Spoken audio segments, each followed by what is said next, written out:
안녕하세요. 오토기어 김정민입니다. 전기차 가격대가 빠르게 내려가서 2025년부터 본격적으로 대중화가 시작될 것이다 라고 보는 이유.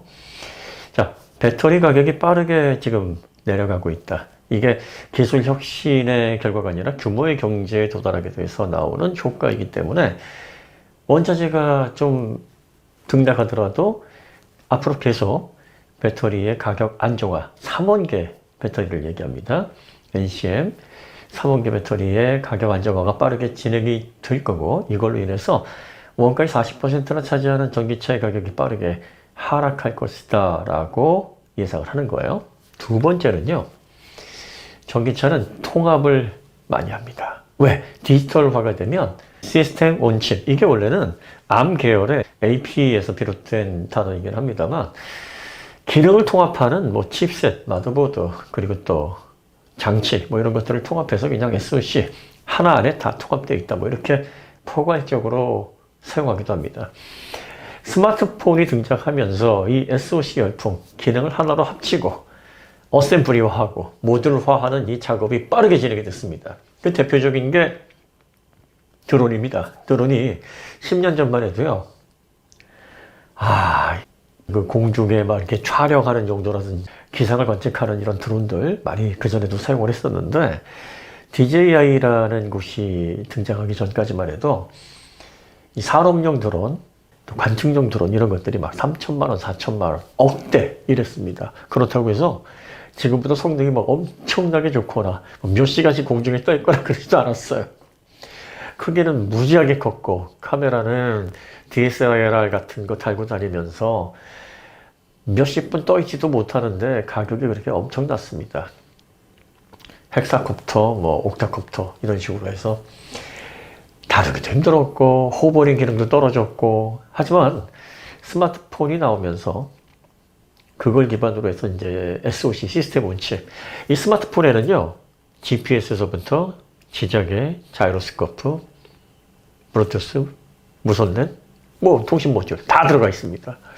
그러니까 이 스마트폰에 들어가는 이 구조를 활용해서 드론은 GPS와 연동해야 되고요, 지적의, 그리고 또 자이로스코프 이런 기능들이 스마트폰처럼 다 들어가야 되는데, 그걸 그대로 드론에 옮겨놓고 소프트웨어로 호버링을 하는 기술, 그리고 또 장애물을 피해가는 기술, 또 짐벌이라고 하면 이제 카메라에 수평을 맞춰주고 흔들리지 않게 잡아주는 이 기술이 덧대어져서 정말 드론 가격대가 말도 못하게 내려갔어요.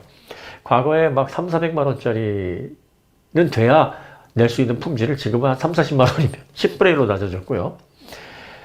4천만 원, 5천만 원 이 정도의 하이엔드급 그런 정도의 성능이면 300만 원만 투자해도 그보다 몇 배는 더 고화질로 몇 배는 더 효율적인 비행이 가능한 시대가 됐습니다. 기능도 엄청나게 좋아졌지만 무엇보다도 가격이 무지하게 저렴해졌습니다. 그럼에도 불구하고 기업이 가져가는 영업이익, 그걸 판매함으로써 얻게 되는 이익은 훨씬 더 큽니다. 왜? 하나의 칩셋에 통합해서 대량 생산을 하다 보니까 들어가는 원가가 그다지 비싸지 않습니다. 그 전에 아날로그 방식일 때는 각각 붙었어요. 칩셋에 GPS 갖다 붙이고, GPS도 굉장히 모듈이 컸습니다. 자이로스코프 붙이고, 지작에 붙이고, 이것 붙이고 저것 붙이고, 통신을 하기 위해서 무선랜, 또 모뎀 붙이고 뭐 이런 식으로 구성을 했어요. 그리고 센서들도 초음파 센서, 소나 센서라든지 뭐 비전 센서 같은 것도 각각 붙여야 되는데, 지금 이게 다 통합이 되어 있기 때문에 예전에 각각의 장치들을 다 별도로 구입해서 이걸 복잡한 공정으로 제작을 해서 출고를 하고 이런 식으로 만든, 그래서 비싼 가격을 받지만 그만큼 들어가는 원가, 그만큼 들어가는 공정이 너무나 복잡하기 때문에 기업이 가져가는 이익은 크지도 않았고, 또 가격도 비싸기 때문에 판매가 제대로 되지 않아서 규모의 경제도 도달하기 어려우고 악순환이 되는 거죠. 내연차가 지금 딱 그래요. 내연차가 기계장치들이 얼마나 많습니까? 내연차 부품이 3만 개 정도 된다 그러죠. 근데 그건 이제 하나하나 다 떼어놨을 때 그런 거고요. 이걸 어셈블리로 모듈화된 장치로 구분을 하면은 한 2,500개에서 3,000개 정도의 모듈이 들어갑니다. 그런데 이게 전기차 시대가 되면 얼마나 줄어드냐면, 궁극적인 목표가 3분의 1로 대략적으로 800개에서 1000개 사이로 그 모듈이 줄어들게 되고 부품 수도 7000개에서 8000개 정도로 각각 하나하나 다 분리해 놓으면 그 정도로 줄어든다는 겁니다. 일단 파워트레인은 전기 모터가 한 덩어리예요. 전기 모터는 이게 분해하기도 쉽지 않습니다. 문제가 생기면 이제 어셈블리 교환이 되겠죠? 더 나아가서는 전기 모터에 이제는 인버터까지 통합될 기세입니다. 지금은 완전 통합이라고 볼 수 없죠. 인테그레이티드. 그러니까 하나의 덩어리로 합쳐져 있는데 붙여서 하나의 덩어리로 하고 또 진보된 브랜드 같은 경우에는 이제 통합 쿨링을 통해서 내부가 공유를 할 수 있도록 설계가 되지만 엄밀히 말해서는 하나의 장치가 아니죠. 근데 앞으로는 인버터, 냉각 장치를 비롯한 감속기, 모든 장치가 하나의 모듈화돼서 생산이 됩니다. 그러면 고장이 나거나 사고가 났을 때는 그냥 어셈블리 교환하는 거예요. 배터리도 어차피 BSA 어셈블리로 교환을 해야 됩니다. 자, 그 다음에 인포테인먼트를 비롯해서 각각의 통신 모듈, 그리고 또 지금은 캔이나 또 캔FT, 플렉스웨이 같은 걸 사용하는데 이제 대용폭이 크게 늘어남에 따라서 아마 이더넷, TCP/IP 이런 통신 규격으로 이제 바뀌게 될 거예요. 그리고 통합 OS를 통해서 또 무선 통신을 통해서 이 통신하는 과정도 더 효율적이고 대용폭도 커지면서 하네스를 극적으로 줄이면서 이제 모듈 수도 기능이 통합되면서 줄어들게 될 겁니다. 지금 내연차에는 마이크로 프로세서, 그러니까 마이콤이라고 이제 규정되는 이런 장치들이 대략 70개에서 100개 정도 들어가게 되는데 현재 캔 통신을 기반으로 해서 자동차를 구성할 경우 복잡한 통신 프로토콜로 지금 구성이 되게 됩니다. 그래서 그 장치들을 다 하네스로 다 연결을 해야 되니까 얼마나 복잡해요. 그런데 통합 OS로 바뀌게 되면서 뭐 중앙통신 방식으로 해서 테슬라는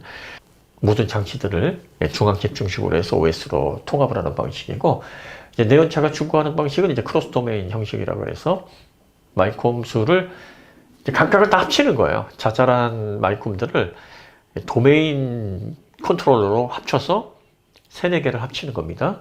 ICCU에 뭐가 합쳐져 있습니까? 온보드 차저, V12, DC-DC 컨버터 이게 합쳐져 있거든요. 이 3가지가 합쳐져 있는 겁니다. 이렇게 3가지, 4가지, 5가지가 합쳐져서 15개에서 20개 정도의 마이콤으로 줄어듭니다. 이건 도메인 컨트롤러로 작동되는 통합 장치들이죠. 자, 이렇게 되면 부품 수가 또 줄어들어요. 어셈블리로 통합이 되지만 각각에 붙는 그런 장치들이 줄어드니까 어떻습니까? 생산에 따른 효율이 올라가게 되고 조립 공정이 단순해집니다. 자동차는 리드 타임을 줄여내면 원가가 내려가요. 그리고 통합이 되면 될수록 생산 효율이 높아지니까 공급 가격도 내려가고 그걸 통해서 자동차를 제작하는 제작비가 낮아지게 됩니다. 그러니까 같이 3천만 원을 받아도 내연차에서 3천만 원을 받을 때와 전기차에서 3천만 원을 받을 때 그 순이익의 비율이 완벽하게 차이가 난다는 겁니다. 관건은 배터리죠. 배터리만 50kWh에 한 500만 원 이하로 팩이 구성이 된다 그러면 전기차는 진짜 날개 달고 기업에서 엄청난 이익을 만들어주는 그러한 차세대의 완벽한 모빌리티로 탈바꿈을 하게 될 겁니다. 물론 규모의 경제가 굉장히 중요합니다. 이게 디지털로 전환이 되고 효율적으로 SoC 방식으로 단순화되면서 시장을 견인하고 지배하는 브랜드가 2개에서 3개로 압축이 될 거예요. 지금 전 세계 브랜드가 대략적으로 한 100여 개가 좀 넘는데 대부분의 제조사들은 통합이 되거나 아니면 도산을 하거나 뭐 이런 방식으로 정리가 될 겁니다. 대략적으로 80에서 90%의 브랜드가 없어질 거라고 보는 이유도 바로 이거예요. 여러분들이 아날로그 시대의 통신 시장이나 카메라 시장 그리고 그 외에 가전 시장을 한번 보시면 빅3, 빅2 뭐 이런 식으로 해서 시장을 견인하고 끌고 가는 업체들은 소수가 남고 그 나머지는 니치 마켓 혹은 블루오션화된 저가 시장에서 소규모로 명맥만 유지하는 그런 방식으로 축소가 될 겁니다. 자동차 시장이 앞으로 그렇게 될 거라는 거예요. 그러니까 디지털로 급격하게 전기차로 바뀌면서 부품의 단순화, 공정의 단순화, 리드 타임이 급격히 짧아짐으로 인한 원가 부담이 크게 내려가고 결과적으로 경쟁에서 살아남는 시장을 견인하고 기술을 선도하는 프론티어 브랜드는 현재 8천만 대를 그 엄청나게 많은 브랜드들이 다 찢어먹고 그걸로 인해서 이익이 다 분산되는 게 집중이 될 겁니다.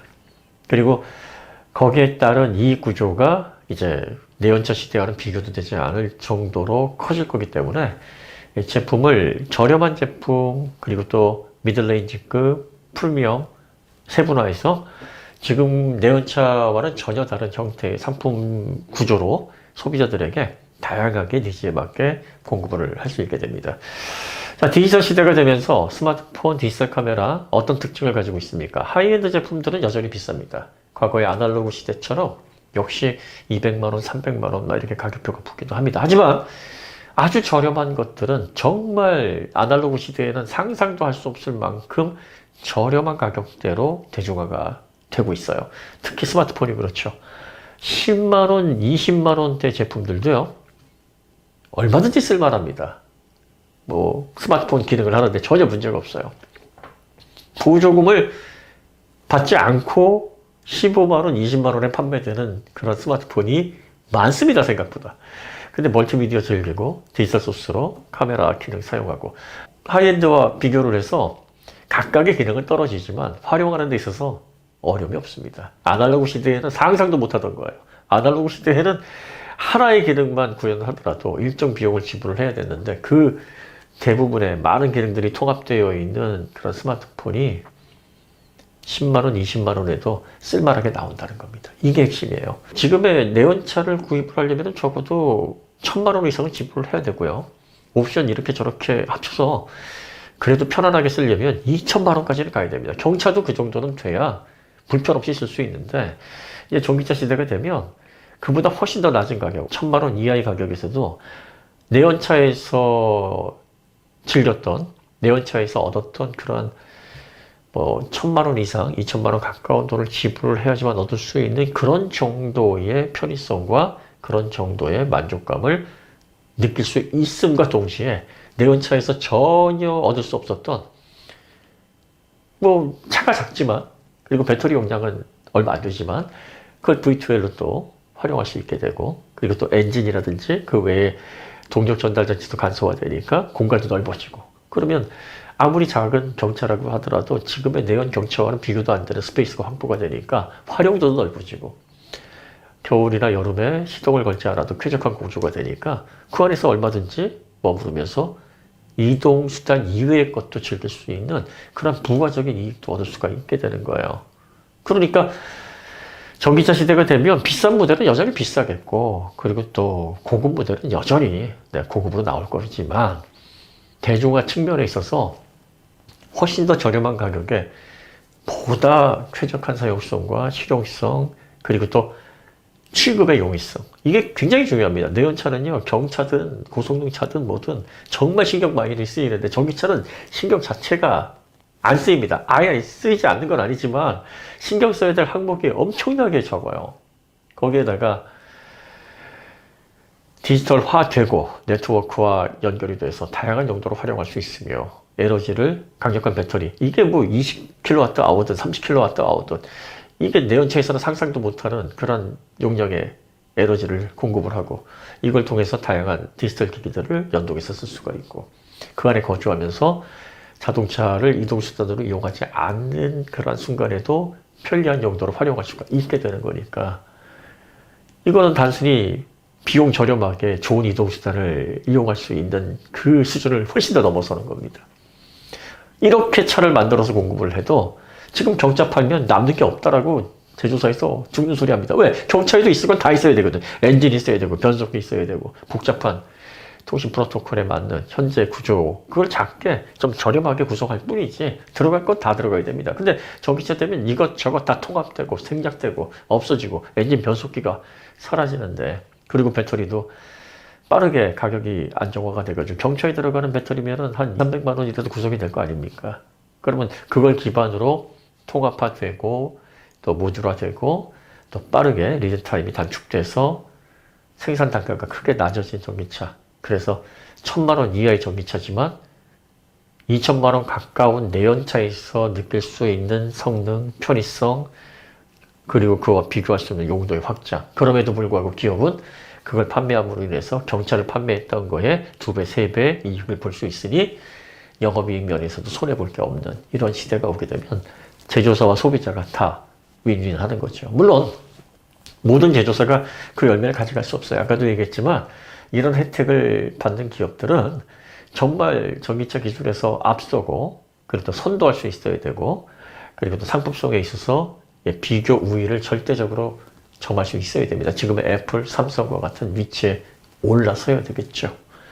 몇 개가 그런 위치에 올라서게 될지 정말 예상처럼 디지털 시장처럼 2개 내지 3개가 견인을 하고 나머지 한 4-5개가 중진으로 따라가고 나머지 수십 개 업체들은 아주 레드오션에서 피 터지는 경쟁을 통해서 부스러기를 먹는 이런 그림이 그려지게 될지 자동차 시장은 이제 규모의 경제에 더 영향을 받는 그러한 기간 산업군에 해당하니까 뭐 한 주요 기업 한 5-6개 정도가 경쟁을 하고 중진그룹 한 5-6개 정도 그 나머지 살아남는 한 10몇 개 정도가 부스러기 시장을 나눠 먹을지 가봐야 알겠습니다만 결국은 살아나고 시장을 선점하는 업체 그리고 그 업체들로부터 진보되고 확장되고 내연기관과는 비교할 수 없는 그런 활용도를 갖춘 전기차를 공급받는 소비자들 모두가 좋아지는 겁니다.